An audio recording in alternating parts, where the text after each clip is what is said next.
titre de l'actualité, le président sénégalais sortant Macky Sall a triomphé dès le premier tour de l'élection présidentielle et écrasé ses 4 adversaires de l'opposition. En visite en Israël, le président libérien George Weah a déclaré devant un parterre d'entrepreneurs israéliens que son pays est ouvert aux affaires.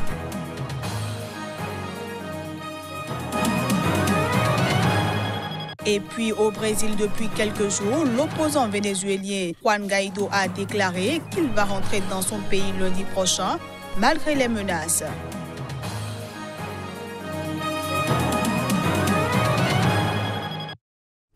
Voilà pour le sommaire. À toutes et à tous, bienvenue. Au Sénégal, le président sortant Macky Sall a été réélu dès le premier tour de l'élection présidentielle en recueillant 58,27% des suffrages lors du scrutin du 24 février dernier.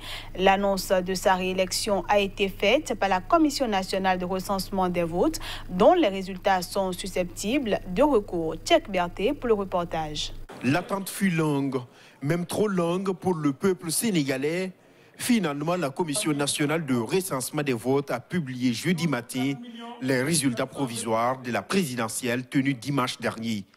Sans grande surprise, c'est le chef de l'État sortant Macky Sall qui a remporté le scrutin. Macky Sall, 2 554 605, soit 58,27%. Des résultats provisoires immédiatement contestés dans une déclaration commune des 4 candidats de l'opposition. Nous rejetons fermement et sans aucune réserve ce résultat. Nous ne ferons aucun recours devant le Conseil constitutionnel. Du côté de la coalition de Macky Sall, on n'est pas surpris par cette victoire. Le bilan du président parlait en sa faveur. Nous avons fait une excellente campagne, précédée par une occupation permanente du terrain. Nous avons présenté aux Sénégalais un bilan plutôt élogieux, parce qu'en 5 ans, nous avons fait des choses exceptionnelles pour notre pays et notre peuple. Macky Sall remplit donc pour 5 ans de plus un mandat qui va lui permettre de poursuivre la mise en œuvre des chantiers inscrits dans son PSE, le plan Sénégal émergent. Hors du continent africain, à l'issue d'une rencontre avec le président brésilien Bolsonaro à Brasilia, le chef de l'opposition au Venezuela, Juan Guaido, a affirmé ce jeudi qu'il retournerait dans son pays au plus tard lundi, et ce, malgré les menaces. Reconnu comme président par intérim par plus de 50 pays, l'opposant Juan Guaido, qui avait quitté le Venezuela le 22 février dernier en dépit d'une interdiction de sortie du territoire, a déclaré lors d'une conférence de presse qu'il rentrera lundi prochain. Et ce, au risque d'être immédiatement arrêté à son retour, comme l'en a averti le président socialiste Nicolás Maduro. Juan Guaido était arrivé dans la capitale brésilienne dans la nuit en provenance de Colombie, où il s'était rendu pour diriger une opération d'acheminement d'aide humanitaire à son pays, qui souffre de dramatiques pénuries alimentaires et de médicaments. Cette aide a été bloquée le 23 février à la frontière par les forces de sécurité vénézuéliennes, de même que les tonnes de vivres et de médicaments qui devaient être aussi acheminés depuis le Brésil. Mais Caracas y voit un prétexte et une intervention armée américaine pour déloger le président Nicolás Maduro. À Brasilia, Jair Bolsonaro a salué Juan Guaido comme son frère, le qualifiant de symbole d'espérance. Ce lundi, Juan Guaido avait participé à Bogota à la réunion du groupe de Lima, composé de 13 pays latino-américains et du Canada, qui s'est engagé à accentuer la pression pour contraindre le dirigeant chaviste à quitter le pouvoir, mais à écarter l'usage de la force. On passe à présent à la revue de presse Afrique. Reconduit pour un nouveau mandat, le président nigérian Muhammadu Buhari va devoir s'attaquer à une liste de défis considérables. Il devra démontrer les 4 prochaines années que les Nigérians ont eu raison de lui renouveler leur confiance.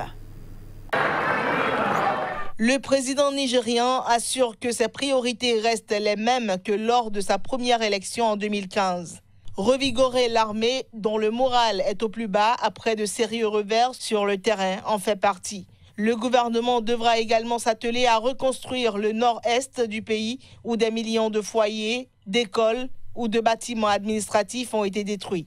Face à la commission électorale nigériane, le président réélu Muhammadu Buhari appelle tous les Nigérians à s'unir dans la fraternité pour un avenir brillant et épanouissant.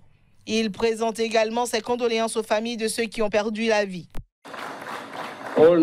Tous les Nigérians qui veulent aller de l'avant doivent s'unir dans la fraternité pour assurer un avenir brillant et épanouissant. Je veux donc vous assurer que nous continuerons à engager toutes les parties qui ont à cœur l'intérêt supérieur des Nigérians. Une élection n'est pas une guerre et ne devrait jamais être considérée comme une affaire de agir ou mourir. Je prie alors pour que nous acceptions tous cette approche démocratique des élections, aussi controversée soit-elle. Merci alors à tous et que Dieu bénisse la République fédérale du Nigeria. Le président s'est engagé à poursuivre ses programmes et à créer des millions d'emplois grâce à des investissements dans l'innovation et les nouvelles technologies. Selon les statistiques officielles, 43,3% de la population est sans emploi ou sous-employée.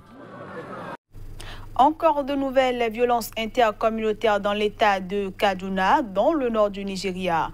Au moins 29 personnes, dont un policier, y ont été tuées d'après la police. Plusieurs villages d'agriculteurs de l'ethnie Adara dans le district de Kajuru ont été saccagés par des hommes armés soupçonnés d'être des éleveurs peuls. L'attaque a fait 29 morts, dont un policier, selon le chef de la police de l'état de Kaduna. 40 maisons ont été incendiées et beaucoup de personnes blessées. Des renforts de la police devaient être déployés dans la zone pour prévenir de nouvelles attaques et traquer les assaillants. C'est ce qu'a assuré le patron de la police. Ces violences ont probablement été perpétrées en représailles aux attaques menées le 11 février contre une dizaine de communautés Peuls. Selon le gouverneur de l'État, 130 Peuls avaient alors été tués. Un chiffre que la police avait refusé la semaine dernière de confirmer, assurant que l'enquête était encore en cours dans cette région isolée, très difficile d'accès. Le sud de l'état de Kaduna, où se trouve Kajuru, a connu plusieurs vagues de violence entre éleveurs Peuls et agriculteurs chrétiens, notamment pour des questions d'accès à la terre et à l'eau.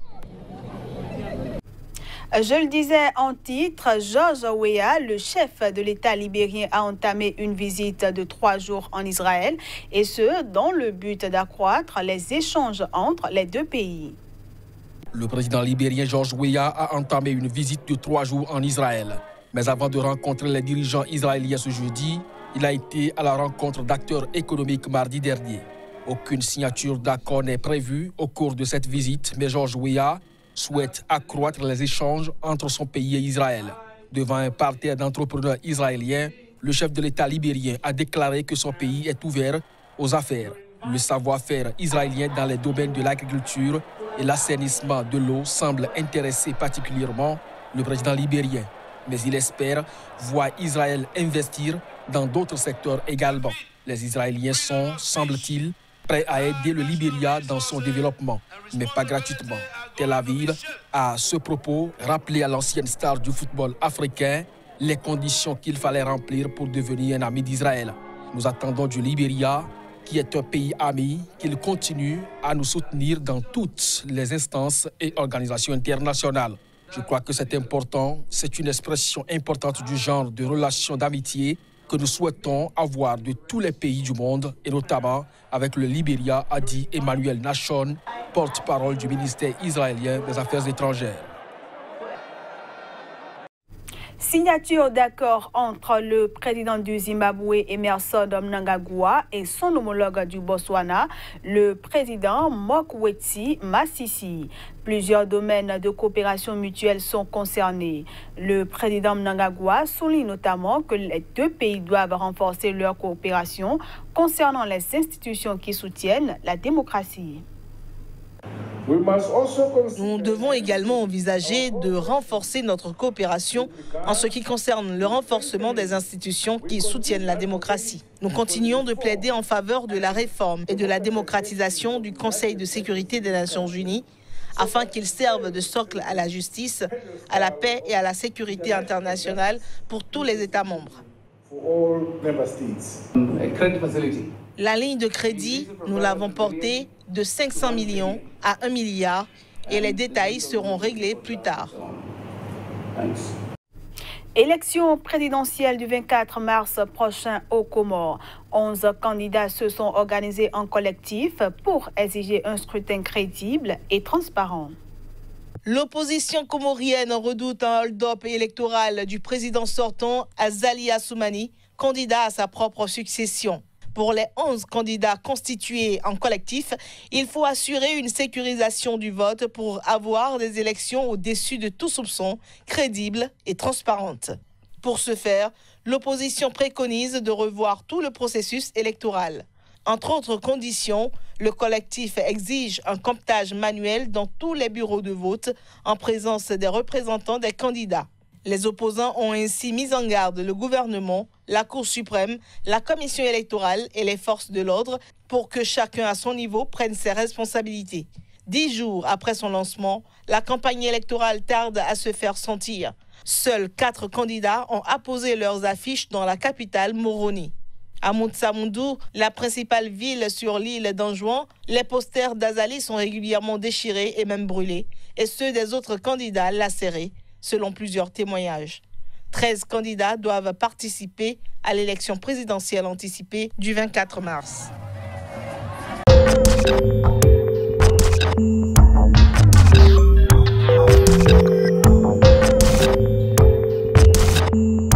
Nouveau numéro de la revue de presse Afrique sur Sika TV. Bonjour et bienvenue à chacun et à tous. Notre première destination du jour est le Sénégal, où les titres des journaux portent essentiellement sur les résultats de la présidentielle. Ainsi, le président Macky Sall, réélu avec 58,27% des voix, écrit en manchette Direct Info. Résultat provisoire de l'élection présidentielle du 24 février 2019. Macky, le chaos, peut-on lire à la une de Vox Populi, qui poursuit en nous informant que des opposants ont déversé leur colère dans la rue pour protester contre les résultats. Sur le même sujet, le journal Enquête salue le triomphe de Macky.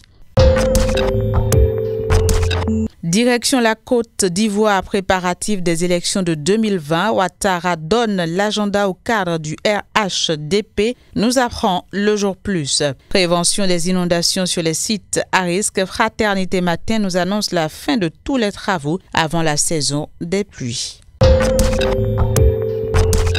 Au Cameroun, le journal Popoli nous fait savoir que Camto est en quête d'une liberté provisoire. On reste avec le journal Popoli qui nous informe également d'un désaccord majeur au sein de l'Alliance Univers OMC.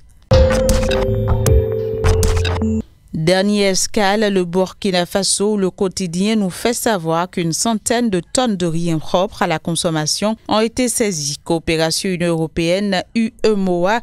On reste avec le quotidien qui nous apprend aussi que l'Union Européenne a remis 8 véhicules à la commission de l'UEMOA. Voilà, ce sera tout pour la revue de presse Afrique de ce 1er mars 2019 sur Sika TV. Merci de l'avoir suivi. Bon week-end à toutes et à tous.